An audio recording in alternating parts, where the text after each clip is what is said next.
files. In this file photo taken on July 27, 2018, former South African President Jacob Zuma stands in the dock of the High Court of Pietermaritzburg during his hearing over 16 corruption charges, less than BR.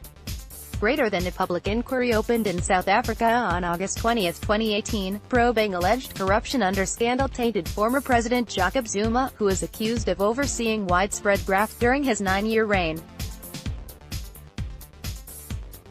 The inquiry, which could take 2 years to deliver its findings, is set to hear evidence of allegations that Zuma let ministries and government agencies be plundered for private gain in a scandal known as state capture, less than BR. Greater than AFP photo, pool, film. The struggle for the total liberation of South Africa is still a liberation struggle. The spearhead of that struggle, the African National Congress, was formed in 1912. 4 South Africans: Albert Luthuli, 1961, Desmond Tutu, 1984, Nelson Mandela and F.W.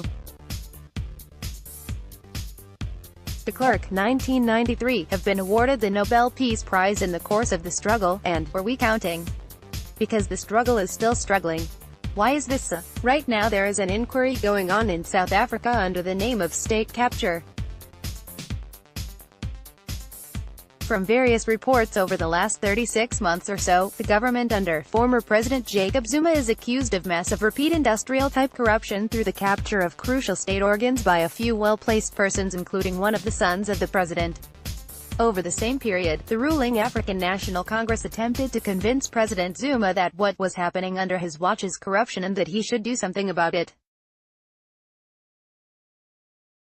But, just like the Afrikaner rulers of apartheid South Africa, President Zuma sees nothing wrong with the phenomenon of state capture.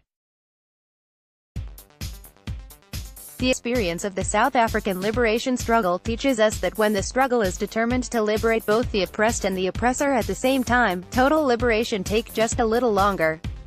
The African National Congress has always argued that the liberation struggle in South Africa was of a special kind because of the domestic nature of part of the oppressing community.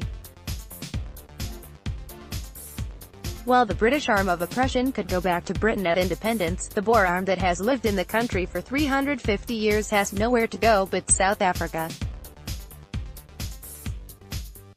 How then do you fight an anti-colonial, anti-imperialist and anti-racist war against your Nazi next-door neighbor, who needs, no, who insists on your manual labor if possible for free?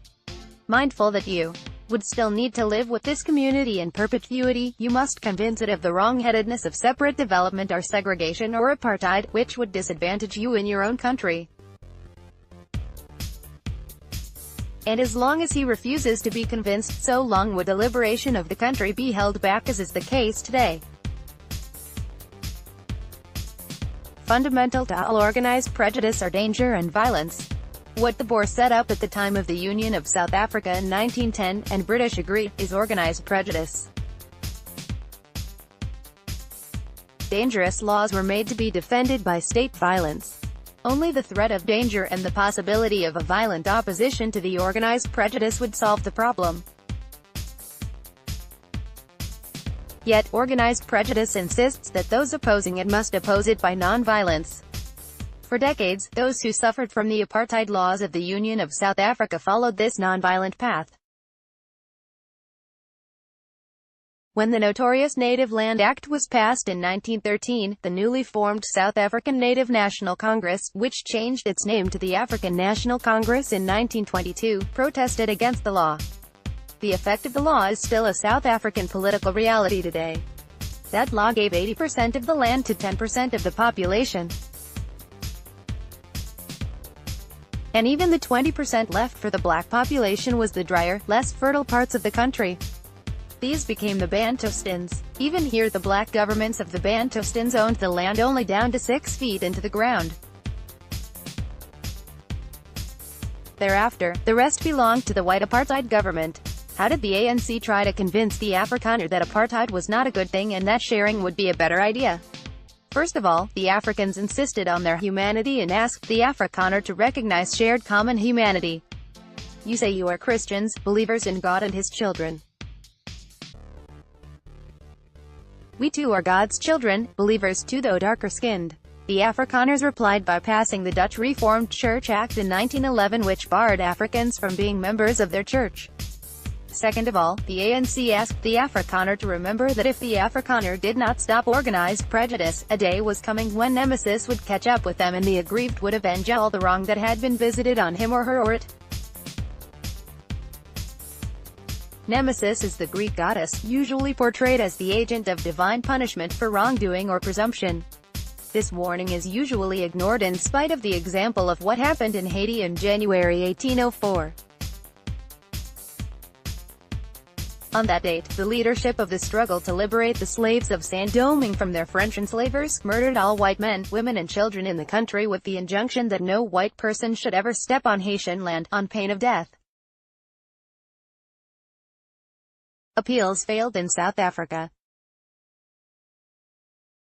Appeals failed in Britain in 1914 when an ANC deputation took their case to the British King and then, to the British Parliament, and finally it failed when they went to the British public opinion. At home, the ANC grew a youth league that forced a more radical course of action from 1944 onwards, including electing a different type of leadership in 1949. In the meantime, organized prejudice now had a government in 1948 when the Afrikaner National Party came to power. This new ANC, in cooperation with other organizations opposed to apartheid, came together to compose what became known as the Freedom Charter, a document that forms the basis of the much-admired South African Constitution of today.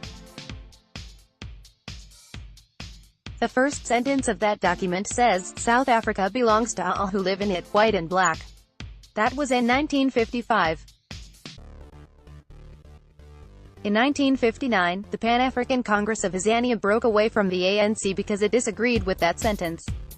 More recently, the Black Consciousness movement of Steve Biko arose, preaching black liberation by black arms, and unwilling to be part of the ANC. Then the Congress of the People, COPE, broke away from the ANC. Then Julius Malema, former president of the ANC Youth League, was expelled from the ANC.